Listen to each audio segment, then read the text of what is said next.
Hello there and welcome to this special interview where we are at Entebbe and we are following events in relation to the Water Week. This is a week that was organized by the Ministry of Water and Environment in collaboration with Accord. Now, Accord is the Advocates Coalition for Development and Environment. And the week's activities are mainly geared towards a contribution towards the attainment of social, sustainable socio-economic transformation in collaboration with various partners. And of course, my name is Edward Rukidi Kijananguma, and I'm privileged this afternoon to be with three doctors. I'm seated between three doctors, and on my left is Dr. Joseph Yossi Shevel. Now, Dr. Shevel is the world's largest, he's the president of the Galilee International Management Institute in Israel. Doctor, good afternoon, welcome to the program. On my immediate right is Dr. Stewart Worsley, and he is the Green Economy Coalition country's program director, and he works with GEC members across the globe to bring societal demands and public policy together for a sustainable transition. Good evening, Doctor. Good afternoon, Doctor, and welcome to this program. Good afternoon. I have to confess, I'm not a doctor. I wish I was, but I'll take the title in lieu. You know, when you do this, definitely you turn into a doctor. And on my further right is Dr. Arthur. Dr. Arthur is from Accord. Is Dr. Arthur Beinomjisha. He's from Accord, and he is the executive director of the Peace and Conflict Studies. He has a PhD in Peace and Conflict Studies, but he is from Accord, and he is the executive director. Now, he's also alumni of Galilee Institute. Oh, he's also an alumni of Galilee Institute. Very good. So you must have interacted, you guys, for some time. Okay, I will begin with Dr. Shevel, who is on my left here. Dr. Shevel, in your presentation, we got to learn that there's a lot that Israel has benefited in as far as water management and especially wastewater recycling is concerned. Uganda is still eons of years away from achieving what you have done. Probably, what can we achieve? How can we benefit from what you people have so far, achieved? This is what I emphasized in my presentation. That first of all, it is possible. This was the message. If we did it in Israel, you can do it also in Uganda. And let's do it together. This is why I came. He invited me, Accord invited me here, and I said, let's do it together. Meaning, if we reused our water, all our sewage, 90% of all our sewage is reused. And then that's how we water agriculture in Israel. So if we do it, you can do it also in Uganda. Today, Uganda probably has enough water, but nobody assures you that tomorrow you will have enough water. You have already over 50 million people. The lake is shrinking. Climate change, less and less water. I showed that in the year 2025, compared to 1990, Uganda has less than 50% of the water. Can you imagine? Can you think of, suddenly you don't have water? So we want to prepare ourselves. And this is the solution that we propose, to reuse water. And I was very glad to see that the PS, the Permanent Secretary of the Ministry of Water, he thought that this is the right step to go forward. And he is planning to come to Galilee, to come to Israel, and we will show him and probably a delegation how in Israel, how we are doing it, and let's do it together. And so you will start using sewage and water agriculture. Okay. And this is the solution. That's good, and I think Uganda can benefit a lot from that. But let me turn to Dr. I keep calling you doctor because I love it, but I probably can't you'll become a doctor after this. Let's talk to you, Mr. Stewart. Of course, you're from the Green Economy Coalition, and probably Ugandans have not even heard about this before. Tell us, what is the Green Coalition economy? What is it all about? So a green economy is an economic restructuring of the planet. We have to do things differently. We don't value nature, and we're approaching our planetary boundaries. We're running out of water, we're running out of clean air. We need to be fair. Green solutions need to be fair, they need to work for everybody. There's great movements out there about circular economy and sustainable consumption and production. These are about greening sectors, and we need to move forward to actually making sure that the way we live is fair. We need to measure what matters. You know, at the moment we measure GDP and we measure growth, but we don't measure anything else. We don't measure societal well-being. The SDGs have been put up to do that, and it's a great start. But this should get onto our balance sheet. And, you know, we need to have financial systems that incentivize, investors are incentivized to invest in what is green. So the idea of a green economy is a whole idea about prosperity for all within planetary boundaries. And Doctor, before I go to Dr. Arthur, today you find that where we even seated right now, it is really, really hot. And Entebbe naturally should be a cold area. But Right. today it is very hot. And people are actually looking at getting money. And that is where you find that they're encroaching on wetlands. Right. And they are degrading the environment. And Right. the repercussions, as you say, are really grave at the end of the day. What would you advise Ugandans? Well, first thing is your people, the Ugandan citizens, live within these fragile ecosystems, and they are the ones that experience what happens when you run out of water. Rich people do not experience water shortage. Poor people do, because it fundamentally affects them. So you need to involve those guys, and involve those guys to become involved with their knowledge, to involved with their enthusiasm, bring them together, and we get a critical mass of people who then be able to say to politicians, hey, this is what we're doing, this is what works, these are the policies that we would love you to do, because then it enables us so that we can then work together with policymakers, valued by society, and create a sustainable way forward. If you do it without the people, you won't get the critical mass and you won't get the change. Exactly. I'll be coming back to you, Mr. Arthur. But let me go to Dr. Bainomgisha, who is from Accord. And you invited our dignitaries here. And according to Dr. Shevel, you have been to Israel, and you've learned some good things from there. But let's come back to we have got governance challenges here for transiting to green economy from blue. Tell us, what are these challenges, and what should we be looking at? What should we be doing in order to benefit? Let me just give information that we work with the Green Economy Coalition as partners. Actually, we see ourselves as a regional hub for East Africa. We are based here in Kampala because Accord is a regional think tank. So we are working together to transition economies to a green economy that is inclusive, that is sustainable, that values nature.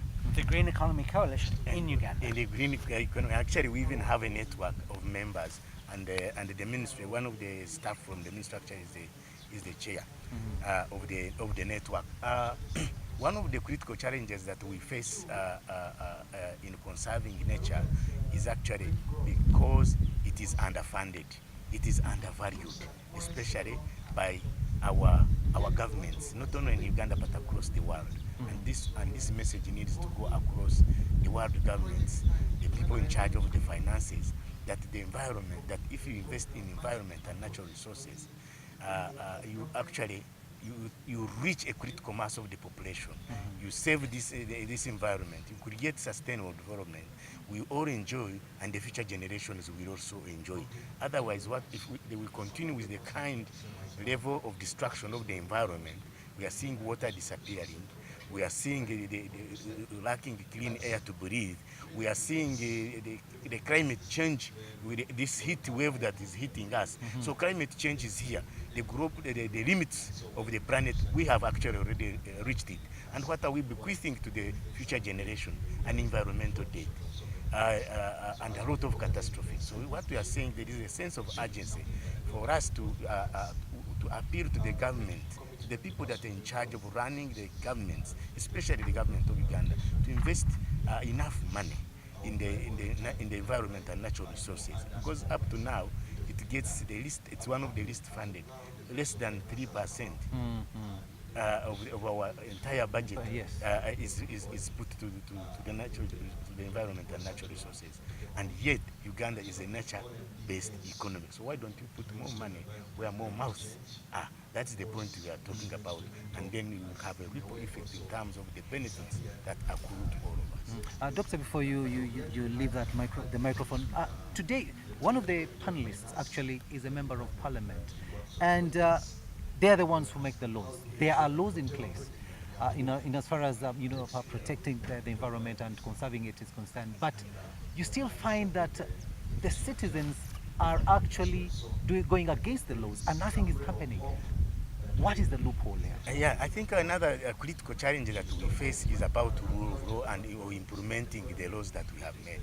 That Uganda is praised for having one of the best laws in a place, the institutional framework and the policy frameworks. But we stop at putting them in place. The challenge has been implementation. So the point that is actually there is a need for government policymakers working together with the population, the citizens, to implement these good laws, these good policies, and use the institutional framework. Because you see, leadership is very critical in the transformation of this economy. If the leadership actually is going to be transformative, that identifies with the people's needs, then we can help move the population. For example, we know that the population has been attacking wetlands, destroying them, looking for greater yields. But when you destroy the wetlands and drain them, the next season you have no what. So the population, and yet actually some members of parliament have been actually defending some of their citizens that attack the wetlands. And you know, wetlands are attacked during the election time. Yes. And then of course then they fear if you talk about that, then they will not be re-elected. But my friend, there's a sense of urgency. We'd rather be honest.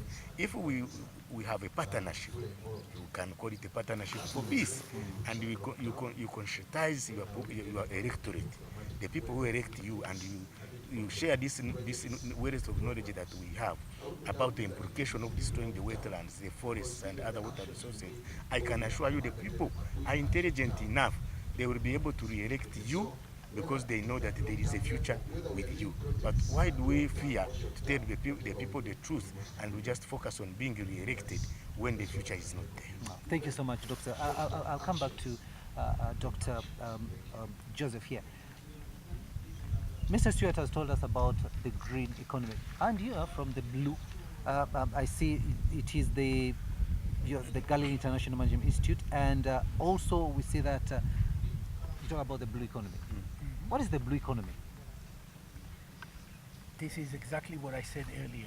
This is the concern about water. Of course, we are talking about seas. You get your name from the color of water. The color of water.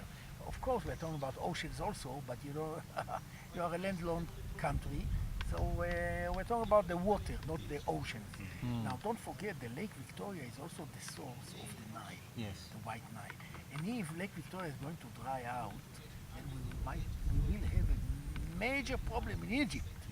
So it's not only a Ugandan problem, but the whole basin of the Nile is a big threat to the whole region. And we know that many wars, and I talked about it, many wars, a long history, started because of lack of water. And Yes. now, even in the Middle East, most of the wars, including Syria, the recent one, 7 years of a war because of lack of water. So we have to be very careful, and we have to think about future. And in fact, I also showed that there is a prospect now that in 15 years there will be wars, civil wars in Africa on the issue Because of of the water. issue of water. Because of water. And here in Sudan has a problem of water. Kenya, 80% of Kenya is arid land. And of course, so some of the waters are going to the ocean. I was in Tana River, which is the biggest river in Kenya. and the whole water is going to the ocean. And the farmers, they shout, we don't have water. There is water. It's a matter of water management. And So it's good, not Doctor, only you're talking reuse. about that. Sorry, I'm to cut you, but irrigation, because if that water is just being wasted like that, and yet it is semi-arid area, how can we learn from Israel the technology that you people use Yeah. in order for us to tap into that water and also use it for So irrigation? there are three things. First, I talked earlier about reuse of water. The second thing is irrigation. I don't know if you heard about the drip irrigation. It was also developed in Israel for arid lands. No, it's not only for arid lands, but it turns out that the plants like us, we need a certain amount of water or liquid. If we drink too much, it's also not good. So you see, I'm not talking about what you think, about even water. Yes. And and the third thing is water management. Yes. So there is a reuse of water, irrigation, and water management. And these are the three. And I just met the PS of Minister of Water, and I was very glad to learn that he sent now 8 people from his ministry for studies at Galilee Institute about these 3 things, about reuse, about water management, and about irrigation. Thank you so much. Mr. Stewart, of course, from what these two colleagues here have talked about, one thing that really comes out is that we must use our water resources profitably. Now, as as the Green Economy Coalition, how can Ugandans, benefit from your coalition? What would you tell them? Because, as Dr. Joseph says here, water is becoming scarce and scarce every other time. I think we need to get beyond this idea about I can make some money off water. I think we need to say I can make some gain, some social and environmental gain. So that's I think the first point I would make. Secondly, I think the technologies that are available are clear, and the way that water can be used much more efficiently. I can validate everything that has been said. I've worked in Egypt on drip irrigation, where we have grown thousands of hectares of olives in the desert on the basis of drip irrigation. So the technology is there, we can do that. But I don't think technology is the only answer. I think technology is part of the answer. I think politics is part of the answer. Oh, yes. And the politics of the answer is, this is why I come back to the people. The people are the people who live with water, who are the ones who can potentially use well or misuse. And it's not just enforcement and regulation that says you can or you cannot, because people don't obey instructions from others. People do what they want to do because they want to do it. And the idea is getting people to want to do it. And in my sense of working with people for many years, they are wise. They do know what they can do. And they're forced into unsustainable practice because of power plays on their outsides, which forces them off their land, which forces them into land that should never be cultivated, and puts them into a situation where desperation means pollution. And I think we therefore need to look systemically at the whole system. It's not enough to look at just water, but it's about water and land and biosystems and air and health and happiness. This actually is what the Sustainable Development Goals describes. The 4 goals for the biosphere, the 8 goals for society, and the 4 goals at the top for economy. Economy relies on sustainable society, which relies on the sustainable biosphere. It's simple. Thank you so much, Mr. Stewart Worsley. And finally, I'll go to Dr. Menomgisha. Of course, Mr. Stewart has just talked about something very good and very, very important also, the politics. Do we have the political willingness in the country to address these challenges that are related to water usage and management? No, I think we do have, but we need to do more. When you look at the legal framework, the policy framework, the institutional framework, this country is well positioned, and the government has put in place that. What has been at issue has been the implementation. I'm glad that the president has come up now openly to champion, and the prime minister who is coming here to close has also been mobilized to champion the whole campaign to save the environment and natural resources in this country and to govern the environment very well.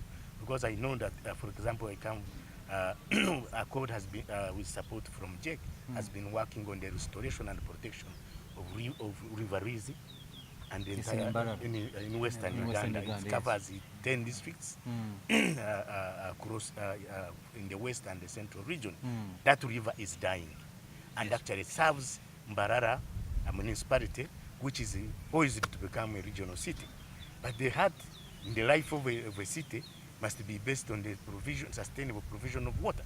Now we see how we see that is likely to be a challenge for the city. So the president not long ago took the Council of Umbarara and told them to give them all the support they need to restore the river. So with that support, I think if it's matched with actions, I think then we can turn around, because it's not actually rivers alone.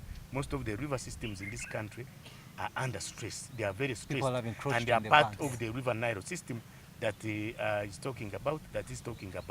If the Nile Valley is stressed, you are going to have what actually was predicted by the UN. Actually, Boutros Ghali, the former Secretary General, the former Foreign Affairs Minister of Egypt, talked about the water wars of the 21st century, that wars will be fought over rivers, over water systems. And you know that Egypt actually is very concerned about the flow of the Nile. Even actually it stations engineers at the Nile to measure the flow of the river. So the Nile is very critical for Egypt, for Sudan, if it dry, and for the Middle East. So we could have a water war here if we do not manage, especially and restore the catchment systems that have been destroyed by poor farming systems, overpopulation, and of course the politics in the past, which need to be corrected. Thank you so much, Dr. Binogisha, and probably your parting words here as we end this interview here. It's a system. Everything is a system, and people are part of that system. And I believe that if you start small on an issue like Rizi River, and you start focused, you light a fire of change, and it's a change which grows because, hey, it works. And when it works, it grows, and so we'll go from Ruizi to Kasese, and we'll go from Kasese to the rest of the rivers in Uganda, and we'll go around all of Lake Victoria. We will expand this as a movement of Wananchi, of people, to say, this is our Nile, this is our basin, we will make it great again. Thank you so much, Mr. Stewart, for those words. Doctor, your parting words. I just hope that the government is the executive, with the backing of the parliament, will really take steps forward and not just wait to see, maybe or maybe not. You know, the disaster is around the corner. Yes, and it's clear that because of climate change there is less water, the number of population is increasing. Now is the time for action. Yes. And we, in Israel, we are willing to do it together. And we have already many alumni, I think over 500 alumni from Uganda. I think 2 of them are even ministers now. And I hope that we'll continue our relationship. If we can contribute, this is why I came. Thank you so much, and viewer, that has brought us to the end of this special interview, and we've been looking at the Water Week that has been organized by the Ministry of Water and Environment in partnership with Accord, which is the Advocates Coalition for Development and Environment. And I have been with Mr. Stewart Worsley, who is on my immediate right here. Thank you. And further on my right is Dr. Arthur Binogisha, who is from Accord. He's the executive director there. And also on my left here is Dr. Joseph Yossi Chevel, who is the president of Galilee International Management Institute. Thank you so much, gentlemen. Yes, in Israel. Thank you so much, gentlemen, for having accorded us this very, very great moment to be on UBC TV. My name is Edward Rukidi Kijanangoma. Stay tuned for more programs.